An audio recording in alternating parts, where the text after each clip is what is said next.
add to what was presented about the circumnavigation that the expedition is recognized as a part of the UN Decade of Ocean Science for Sustainable Development.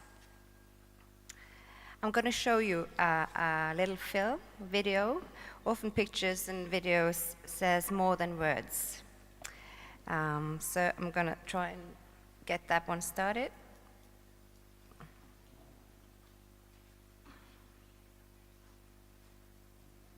Oops.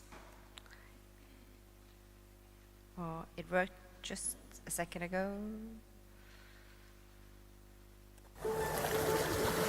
In August 2021, the Norwegian tour ship Statsraad Lehmkuhl set out on the 20-month-long One Ocean expedition, a circumnavigation of the globe. The main goal of the One Ocean expedition is to create attention and share knowledge of the crucial role of the ocean for a sustainable future in a global perspective.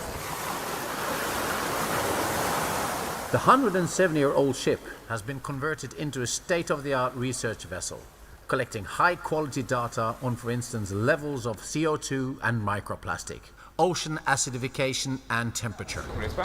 The ship serves as a floating university and sail training vessel, bringing students, scientists, trainees and professionals together. Yeah, from a scientific point of view, the One Ocean expedition is a good opportunity to collect samples and data on a route where we are very rarely. Given now the UN Ocean Science Decade, this was a good opportunity for us to contribute to a wider data collection than we normally do. As a recognized part of the UN's Ocean Decade, Statsraad Lehmkuhl will sail 55,000 nautical miles and visit 36 ports worldwide. During port visits, the ship is used for conferences, diplomacy, high-level meetings and corporate hospitality. We sail from Arendal to La Coruña, Lisbon, Cadiz and Las Palmas. Across the Atlantic Ocean to Curacao, Jamaica, Havana, Nassau, via Miami to New York.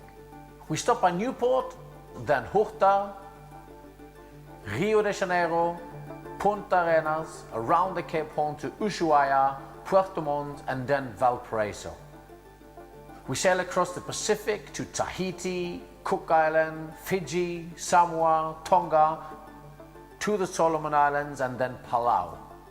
And onwards to Yokohama, Shanghai, Hong Kong, Manila, Singapore, Jakarta, then across the Indian Ocean to Mauritius, then Maputo and Cape Town. From South Africa, we embark on the long voyage back home via Puerto Rico with a grand arrival in our home port of Bergen in April 2023.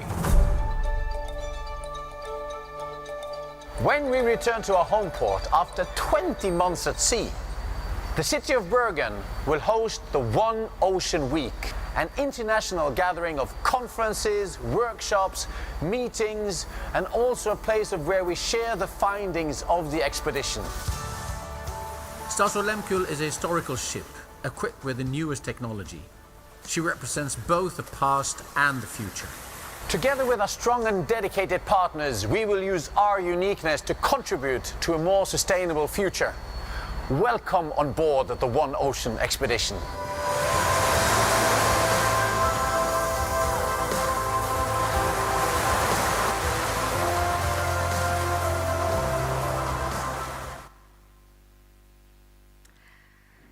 I hope everybody now have an impression of why we are doing this and how it is to be on board the ship.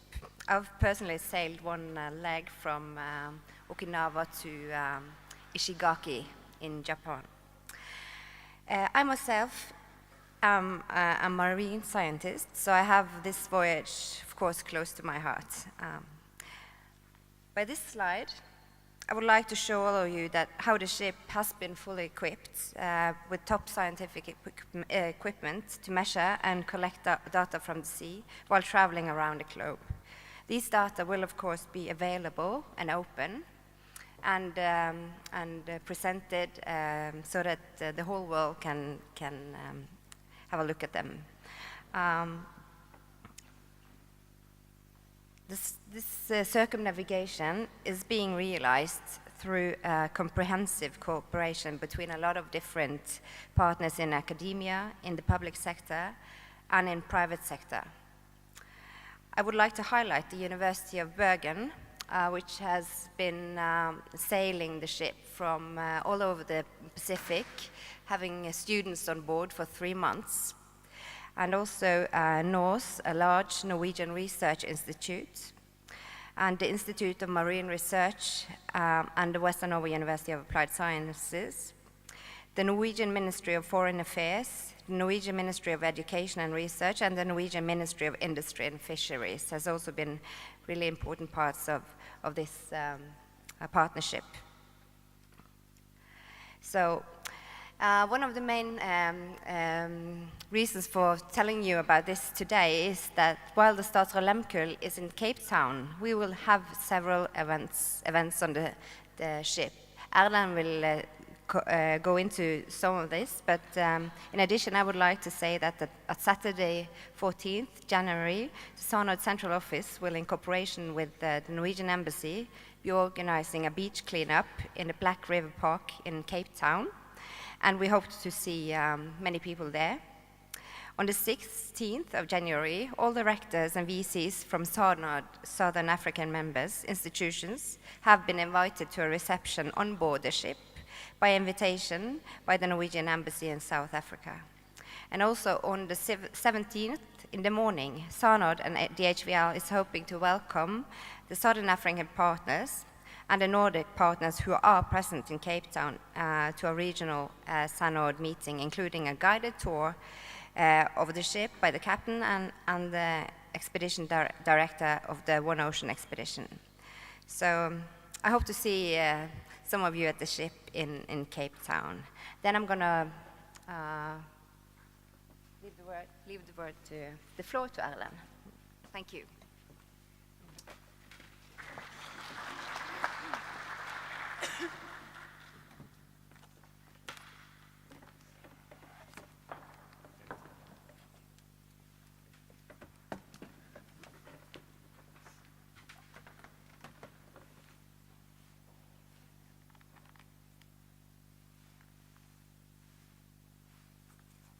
Small technical break here.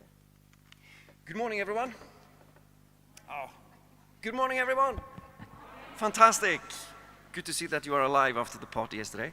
My name is Erlend Eidsvik. I'm a geographer and professor in sustainability education at the Western Norway University of Applied Sciences, and I will talk a little bit about our part in this our small part in this huge project. Let's see if we are there. Yes, we are. There we are.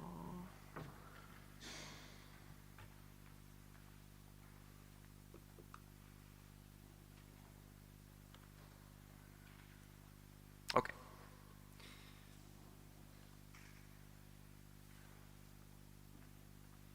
No, just a minute. Oh, we all love this, eh? There it should be.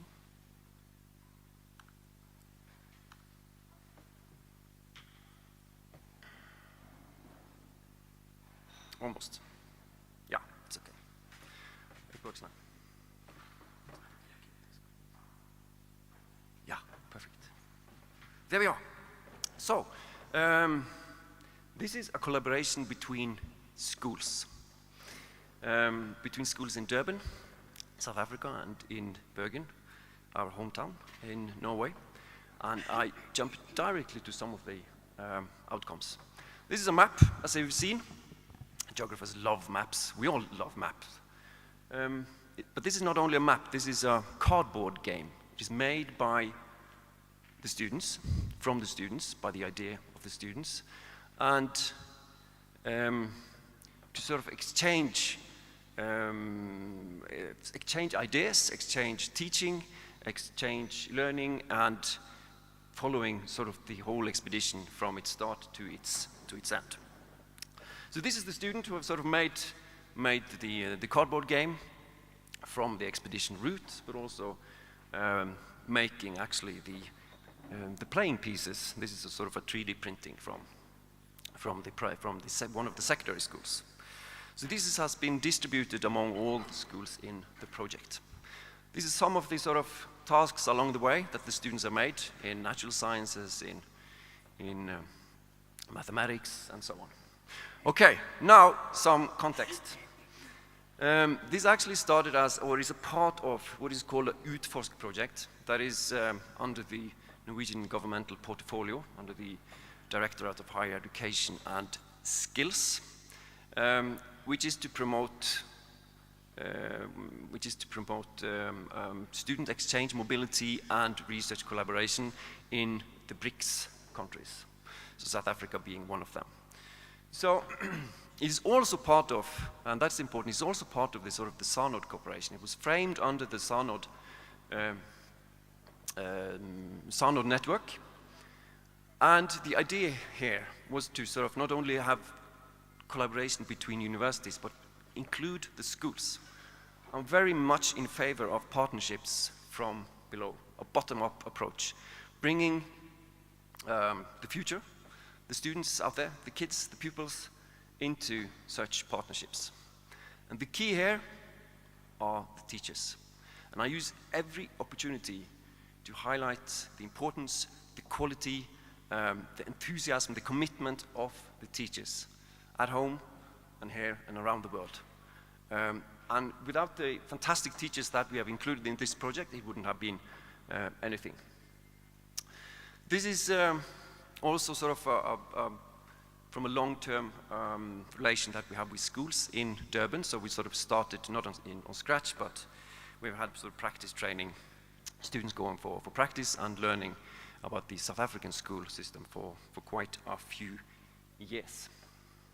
So this is some of the teachers that I talk about. They are excellent. And these are some of the students that we will also, that takes part already and has made a few things. I will show, actually we started this collaboration actually in February. One of the good things about COVID was that this enabled a sort of a new setup of collaboration. Becoming familiar with digital tools, making it much easier for schools all over the world, schools with the necessary infrastructure, of course, to collaborate. So we visited them, we started actually in February, and in a few months later, this video was prepared by the primary school in Durban, taking the challenge of One Ocean literally and doing this.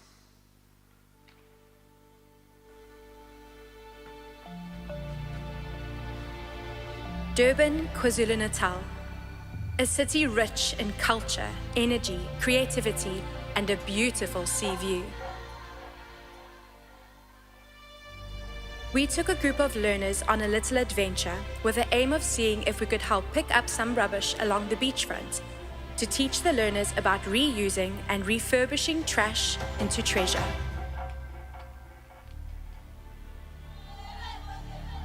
We were met with more damage than what was expected. Recent destructive floods caused waves of discarded bottles, packets, containers, and scraps to be scattered along the sand.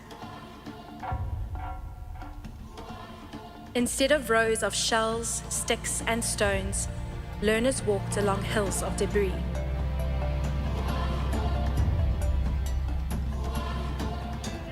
But without hesitation, our enthusiastic learners put on their gloves and got to work.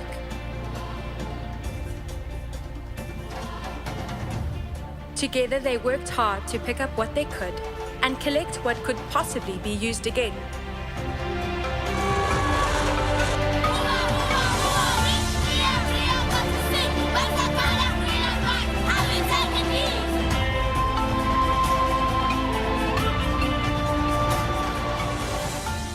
Once we had gathered all that we could carry, we took to the promenade to take in the beautiful scenery and breathe in the fresh sea air.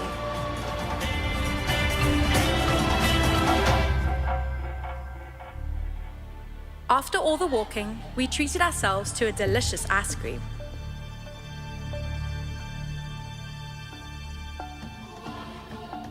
And, as you should, threw our rubbish into the bin. This excursion also gave us the opportunity to discuss the negative impact of pollution and the importance of doing what we can to help our environment and keep our oceans clean.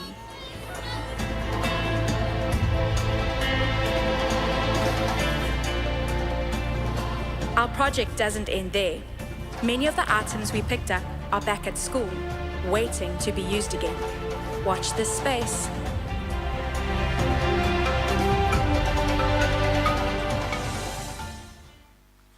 All right.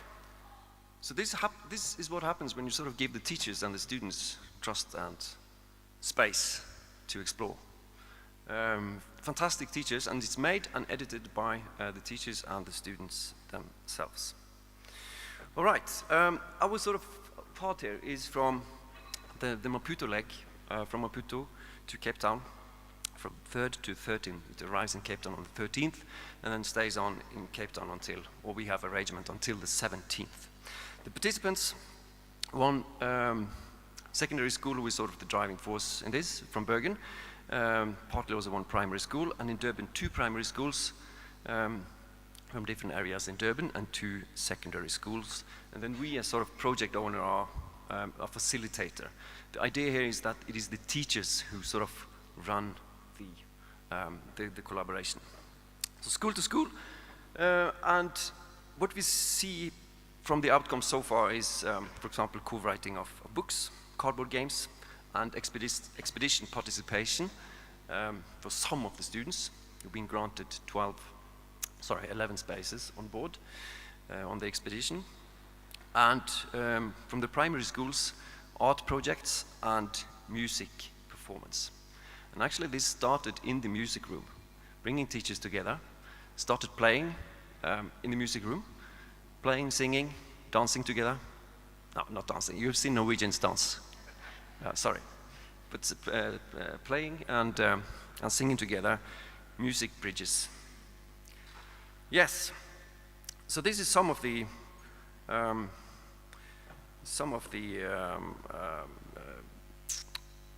outputs. We can just have a short look here. This is the books they've made in collaboration. This is secondary schools.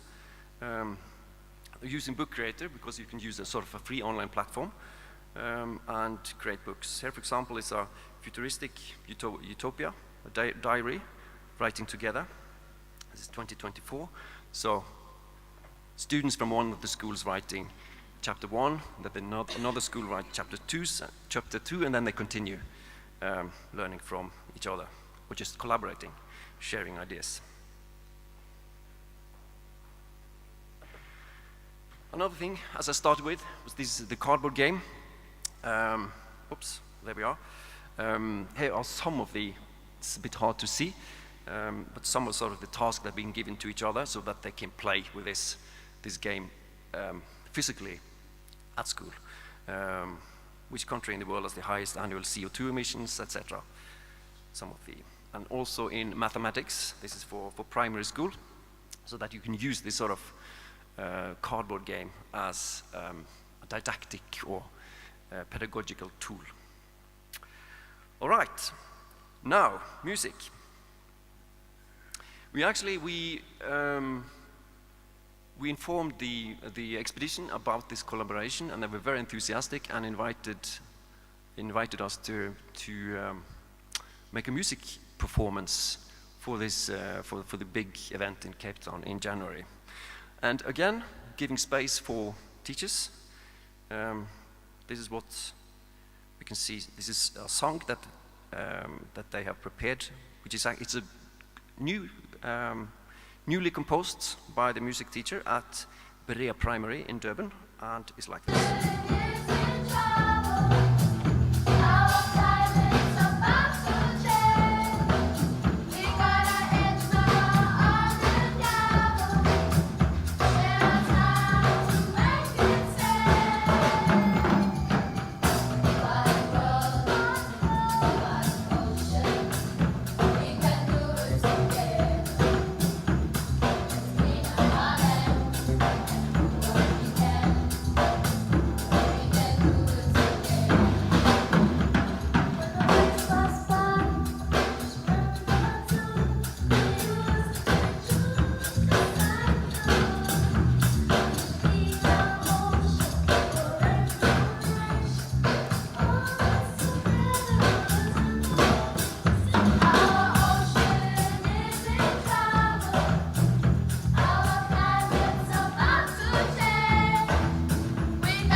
fantastic. And we are so grateful for the fantastic schools in Durban that have really taken on this challenge and deliver products like this. Not only music, but also art project. This is 5th and 6th graders who have been making art, collecting plastics from the beach in Durban and put it into art projects. You can see the plastic on the parts of plastic on the right side there. So this will also be part of an art exhibition on board the ship, and will also join the ship on its way to the One Ocean Week in April. That's very good. So the expedition itself. The ship is chartered by the Nansen Environmental and Remote Sensing Center in Bergen. They also have an office branch in Cape Town, the Nansen Tutu Center. And it's a PhD and master course in advanced ocean synergy training, and is together with the European Space Agency. So it's a sort of a research vessel, and we are fortunate to sort of be part of that. So the students also will be involved in taking samples on the route. This is the route. It's not a straight line. It will go south to 50 degrees, approximately. It can be quite rough. I haven't told the kids yet, but we'll see. No, they know about it, of course. So this is just, we can see the ocean temperature here from red to blue, and the white line sort of indicating the ocean currents. So taking samples on the way, on temperature, salinity, and all these things. Yes, just to sort of conclude, just showing some more of the art projects that will be part of the exhibition from the kids. These are 6th graders, 5th and 6th graders, just to remind you. Again, plastics on the right here, and the iconic penguins of the Cape. So fantastic kids. And just to end here, this is sort of the new slogan for the next year for one of these primary schools, the Protea Primary, to sort of converted their work with the One Ocean into the next year's slogan, be the solution, not the pollution. Very nicely. So, this is the postcard version. Looks nice, huh? Still, it is quite challenging in cooperating between schools and in school systems. And I think I will just refer to on the very first day when Professor Hopi Mbweni, if I remember his name correctly, referred to the education 1, 2, 3, 4 development.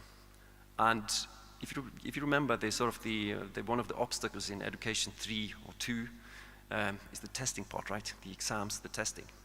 And so a lot of these activities are extra curriculum.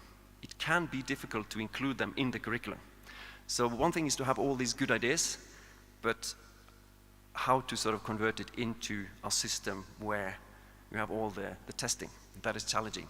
So that is also one, if we are supposed to actually have true partnership between schools, they also need a kind of a decolonization of the education system worldwide. This very much sort of is a legacy of the British colonial education system. If we look into the testing apparatus of many of the school systems around the world, and also in Southern Africa. So yeah, that's the end of this short presentation on the school-to-school bottom-up partnership on the One Ocean expedition. Thanks.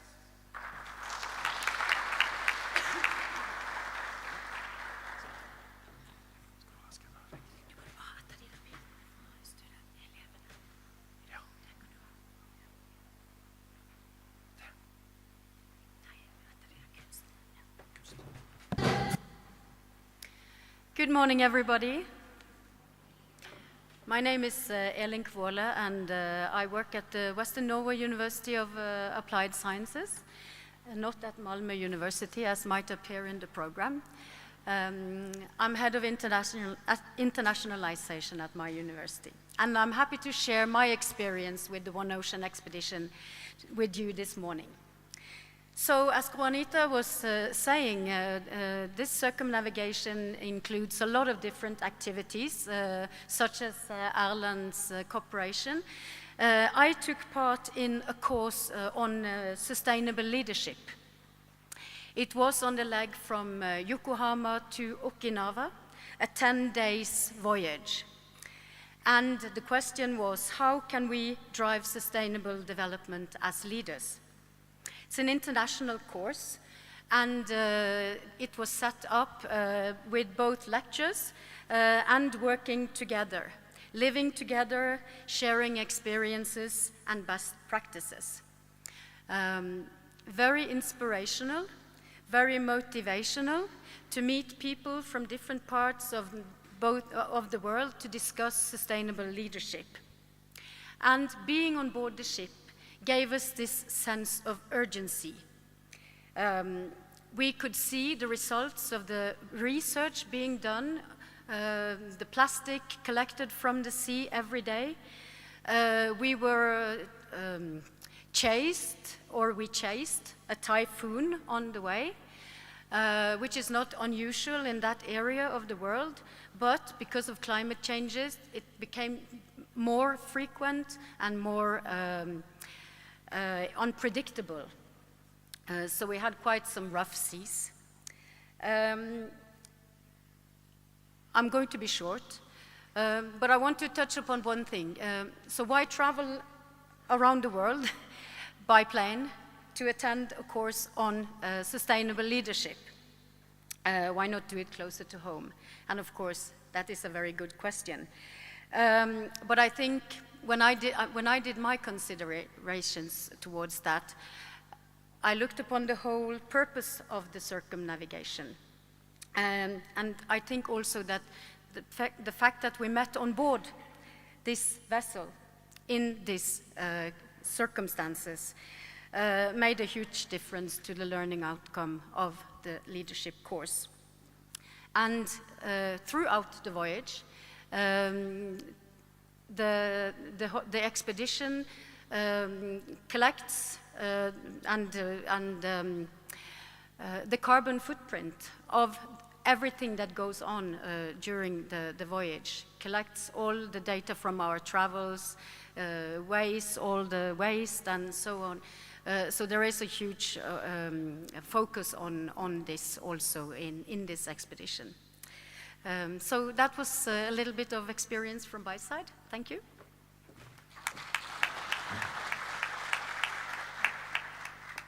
Thank you, Juanita, Ellen, for your wonderful talks and enlightenment about this whole expedition and project.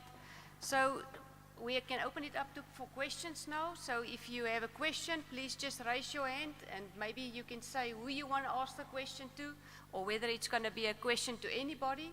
So feel free to ask your questions.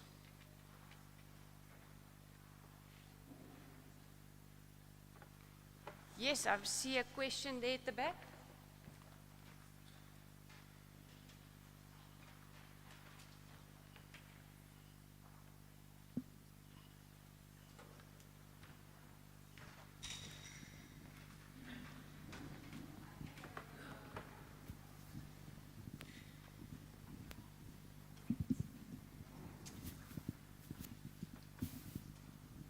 Very good morning. Thank you to all speakers, all protocol observed. Not really a question. I would just like to know, it passed by Walvis Bay. Is there chances that it can also stop there? And what can we do? I'm Juanita Frans from Namibia. And I would just like to know, what is the chances that Namibia is also included in this? I think that the ports are decided actually many years ago. So, and they have a timeline here. So I'm sorry, I don't think they will stop more ports, but it would have been nice. And I know that the Statsråd people are at the moment actually organizing and trying to organize a new circumnavigation. So maybe next time. Any other questions? Yes. Morning to everyone. When you speak about the second one that they're busy organizing, would there be any opportunity for students in Southern Africa to join an expedition like this, who are in marine biology? Yeah, I could just sort of give an example of the Maputo Cape Town Lake. That is, right now there's a lot of students from Southern Africa, from Mozambique, from Angola, and also internationally from India, from the Netherlands, from France, from Norway, that takes part on that expedition. It's actually a PhD and master course for more than 60 students. So yes, I know that there are students from South Africa. Whether they are in marine biology, that I do not know. Most likely they are in oceanography. Yes. It's the Nansen Center which has the PhD course. So I think it's in mathematics and physics and oceanography and sea. The setup is like like institutions sort of own the different legs. Some of the legs are commercial, where you can join as a tourist, as participants. But then there are some of the legs, for example, the University of Bergen. HVL has ownership of other of the legs, and now the Nansen Center. So it depends on all these partners, and then they are communicating with their partners. Yes. So you were talking about a new expedition that's being organized. So if we wanted to find out more information about that, would we contact them? You could please send me an email. I can actually forward it to the people. But it's not next year. It's like it takes some time to organize this thing. But I can forward your questions to them. There's a question at the back.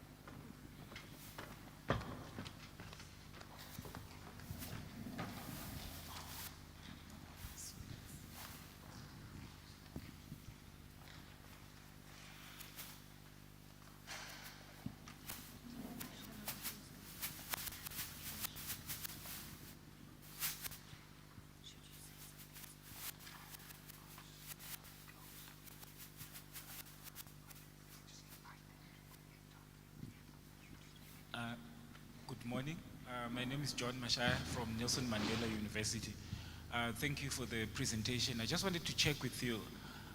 Is there any way this particular expedition is linked, for instance, to the Indian Ocean rim, and then also the other side of the Atlantic Ocean rim? Because I understand that there are these particular rims which are bigger research groups also that are operating within our own oceans.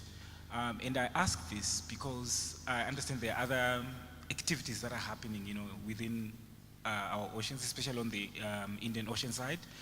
And I also say this from the perspective of the university that I come from, which is Nelson Mandela University, which has a dedicated ocean sciences campus.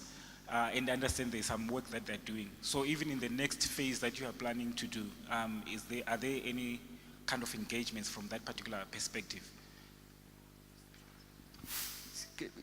Excuse me, could you please just repeat the, I didn't get it, the question. Okay, I asked that the expeditions that you are having right now, are they any way linked to the rims, the Indian Ocean rim, that consortium of different African countries with coastlines on the African continent and also on the Asian side, I think also in Australia, that particular rim.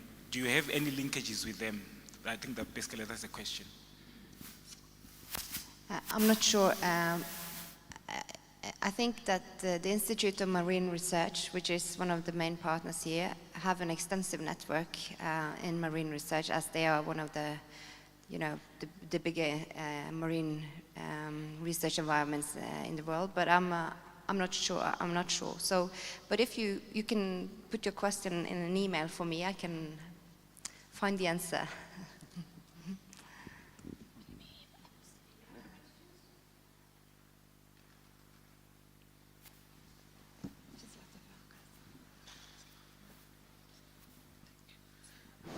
Thank you. Good morning, everyone. Thank you. I just want to get it clear. What's the main mission or the main aim or the main target? What is the target? I also learned some school children are involved. How are they involved? What's the subject that is being targeted for? Can we bring on board students from the various specializations? I didn't get it clear what the main target is. Thank you. If you're asking about the whole circumnavigation or of Alan's project? Is Both? that project not linked to the whole? Yes, it's linked. Yes. Yeah, yeah. The meaning is, first of all, this is a floating university. So while traveling around the world, it's collecting data from the sea, and as I showed, different kinds of data: salinity, temperatures, environmental DNA, you know, lots of data, and that's collected and gathered, and it's open for people to use, for researchers to use. So we have master students on the ship collecting these data around the world. So that's one of the goals. And as also the film said in the beginning, it's like it's the goal to tell about the ocean's really important role in the sustainable, in getting towards the climate change. So it's sharing knowledge, and we know that we have a lot of knowledge about the sea and about the ocean, but we know that, you know, sharing that knowledge is really important, because we know we have much knowledge that many people don't know. So when you get this old ship into the ports, it gets a lot of attention, and we use that, you know, that situation to share this information. So it's a lot of different projects and meetings and high-level meetings. UN meetings has been part of it. So it's very many goals. But I can ask Alan to. It's a good question. Just to sort of give an example of how we have sort of used this expedition as a leverage to start a partnership between schools, because that is quite challenging. And now there is a sort of a tangible process, expedition, that the students can connect to. They can sort of they follow the route. They have a specific point, which is also which has a timeline. It has a sort of it starts now and it ends at that time, and then we have connected it to through different subjects. For example, arts and music, as we saw here, but also geography, mathematics, natural sciences in particular. So sort of following this, using the expedition as a sort of point of departure for a collaborative project, finding concrete things to work on is quite important. And this is a very nice expedition, starting in Bergen, you know, and connecting people, focus on one ocean, on the importance of the ocean and future. Yeah. Just a quick follow-up. If I'm intending to be one of the partners, collaborators, what do I need to do? Is there anything that I should do to be a partner? To be a partner in the expedition? Yes. Maybe you can answer that. But now the expedition is coming to an end. It has been in process since June 21, and it's ending now in April 23. So everything is planned. But for the next, now we heard that you should send an email to Gronita, so that maybe is and also you can have it if you have a look at One Ocean website. You will find the emails and the contact information for the people organizing. Thank you. Thank you. Thanks. Any other questions?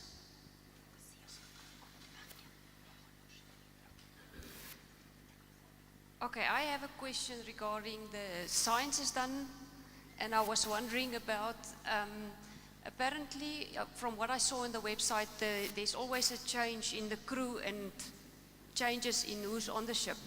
What influence does that have on the data collection? Because, I mean, surely you need to train people every time, or you need to show them how to do that. So how much time or sampling maybe is lost in the process of training new people on the ship rather than taking the samples? Oh, that's a good question. But I think it has worked well up to now. We have 2 master students on board the ship all the time. And from the Western Norway University of Applied Sciences, or the University of Bergen, or the Institute of Marine Research,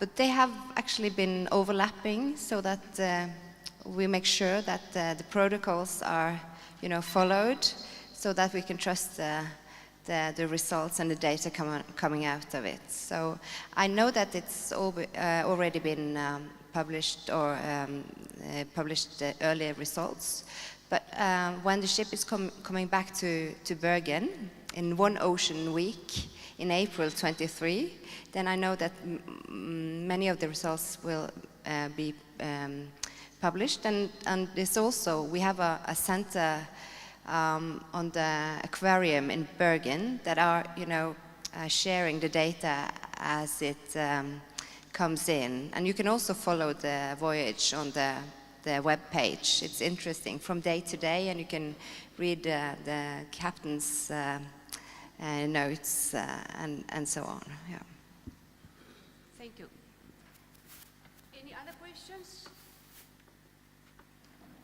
Well, then I have another question. Oh.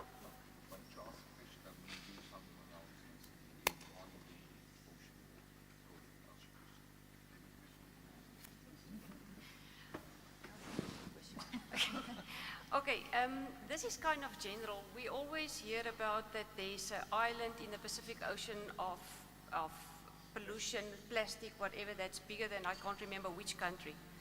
Did you encounter that island on the voyage? Did you actually, I mean, I've seen photos, but I mean, people wonder, is it really real? How can there be an island of plastic? I don't know, I didn't sail in the Pacific, but the University of Bergen, they had that lag for 3 months. And I know that yeah, as you saw, they visited many islands. But maybe Elin can share. Well, we didn't see any island of plastic either. And what the researchers said was that there isn't an island as big as Belgium, I think somebody said, because out on the ocean, the plastic disappears. You know, it gets broken into very, very small pieces. But what we saw from Yokohama to Okinawa was that when we were out on the ocean, we didn't see a lot of plastic, but we had a Chinese researcher from the Japanese Research Institute who collected data through a net. And what he picked up was a lot of small visible plastics. And he said he was astonished by the amount of small pieces. But when you looked at the ocean, it looked very clean and beautiful. But when we came closer to the shores, then bigger pieces of plastic debris appeared. But it was broken down into smaller pieces. So out on the ocean, it looked very nice, but really devastating, actually, to see how much plastic. And we swam. One day when it was a little bit calm, we could swim. And in that area, the researchers said that there was more plastic, small plastic particles than any of the other places he had seen. So really devastating, actually. Well, on that note, I've also heard somebody saying that they don't eat prawns and crayfish anymore because every time you eat a prawn, you can just as well eat your bank card. Okay, on a more serious note, any other questions? Then I have one more question. What do you, I know that I suppose all the data hasn't been evaluated yet, but what do you think are the future of sustainable fishing and sustainable livelihoods, especially regarding, I want to say, the African context where lots of people depend on fishing and for their daily food? What are the outlooks, the future outlooks regarding these kind of things? You know, I'm a marine microbiologist, so I think you yourself are closer to that research topic. So I don't think I'm gonna answer that, but you might have some reflections. Actually, I only have suspicions, and because I mean the suggestions are that there's so much overfishing these days that in a couple of years' time there's not going to be fish left. I mean, we see it with penguins and even the bigger fish that move away now because there's no more food, and I mean penguins dying. So I don't know what's going to happen to the people whose livelihoods depend on fishing. So I thought maybe that there was some evidence that you have seen regarding that. I'm sure they have collected data, but I haven't seen the data.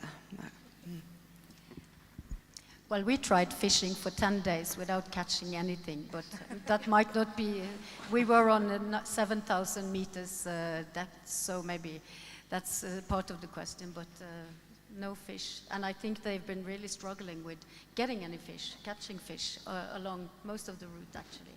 So, but that's not an answer to your question, but it's just an observation. Then I have one last question. Susan, can I just add something here? The question about sustainable fishing is absolutely critical for the food security issues with the continent. And this is the question, this is perhaps the opportunity where around food security, sustainable fishing, the coastal line around the edge of Africa and how that is being impacted. It's a really good opportunity to collaborate in research in these areas. And so that brings both the idea of ocean research and blue sky research and again around the SDGs, around no poverty. This is a good opportunity for collaboration.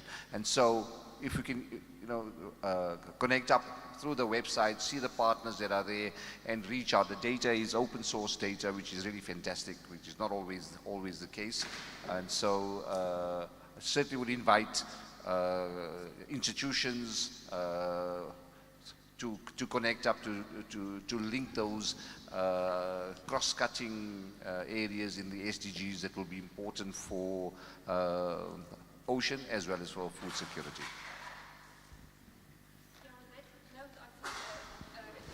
Comment maybe or recommendation is, I know that there's a society, the world is WAMSA, Western Indian Ocean Marine Science Organization. Maybe the man from PE knows about this, but I mean that would be a good linkage as well, because there's a lot of people already doing research in the Western Indian Ocean, and then they can combine data and see what happens.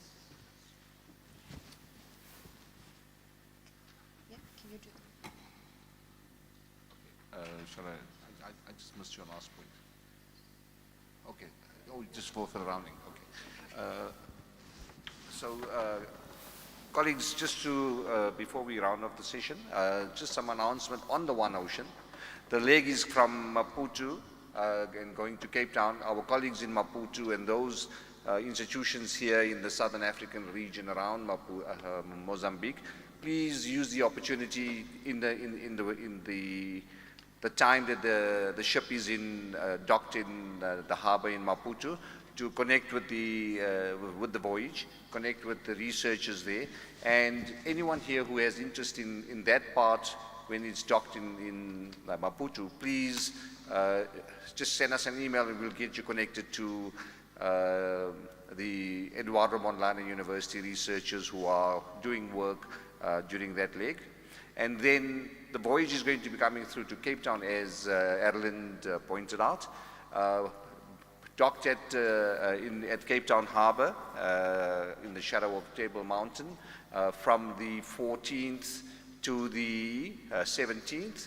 And I would like to invite those colleagues here from the Southern Africa who are SANORD members or who have an interest to join us on the beach cleanup, and the beach cleanup is for the Black River Parkway on the 14th in the morning, and then there'll be your VCs are invited by the Norwegian Ministry to participate in a reception at the on board the ship on the 16th, and then on the 17th, HVL and SANORD would have a session on board. So those of you who are interested to reconnect regionally, please feel free to reach out to us and join us on that morning for activities. And that's the 17th of January. Thank you. Thank you very much. So with that, we can conclude this session. I would again like to thank our panelists for their very nice presentations and, you know, making us think about things that's happening around. Thanks for Umesh for assisting as well. And thank you all of you for attendance. So please give them a good South African round of applause.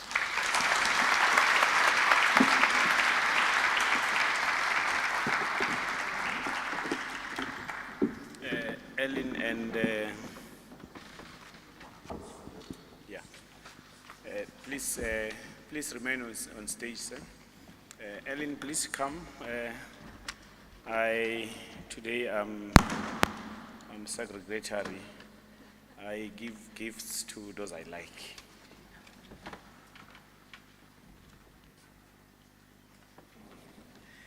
We want to thank you for agreeing to participate in this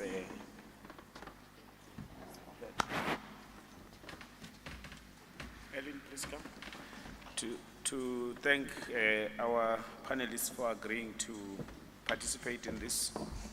We think that this was one of the most important conversations in view of the fact that we are all talking about a number of SDG issues, but climate change is at the center of everything. And I think what they've said this morning opened a lot of our eyes in terms of knowledge, but also in terms of inclination as to what we want to do academically going forward. And thanks for your contributions. Thank you so much.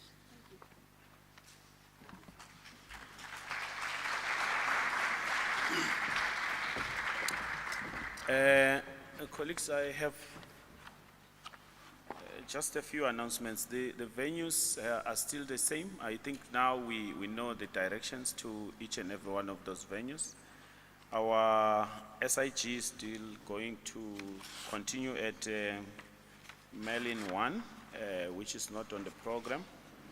We are starting with an SIG just now on school meals program, and then it will be followed by creating an enabling environment for student innovation and enterprise development. Please let's support all the sessions and make sure that we participate. I know this day is like almost towards the, what do we call it? Excuse me? Towards the end. Yeah, but people have been partying too much yesterday, and we hope that we'll have one final lap where we support each other and go and listen to the conversations and make contributions. Yes.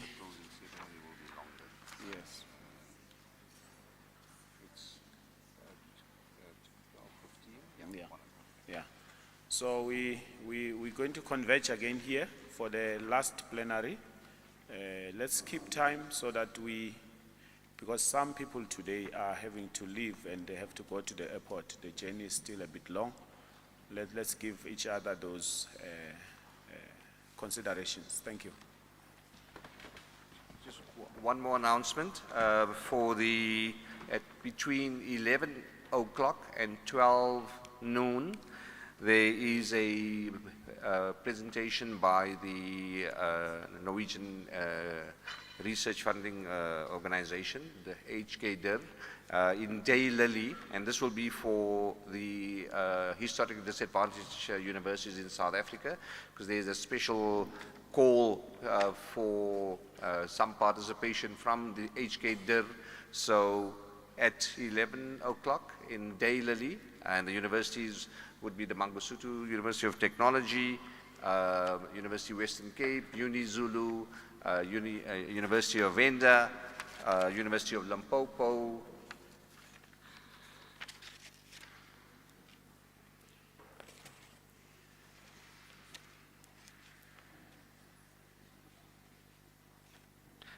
Fort Hare University, Sefako, Makgato Health Sciences University. You're invited to send your members, your VCs, to be able to that meeting, so that the HKDIR colleagues here, Ingvild and Hilda, can have a conversation with you. 11 o'clock, Daylily, 11 to 12. And then we'll see you a little later. Colleagues, enjoy the day.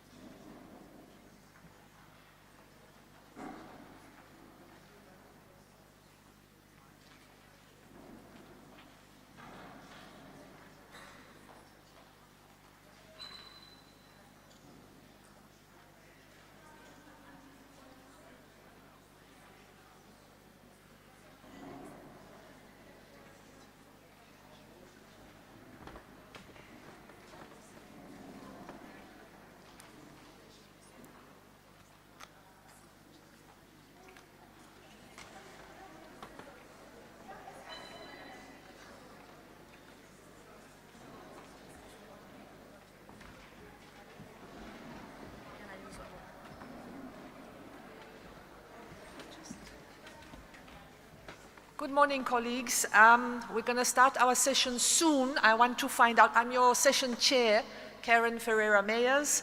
Welcome. I'd like to find out if the speakers are with us.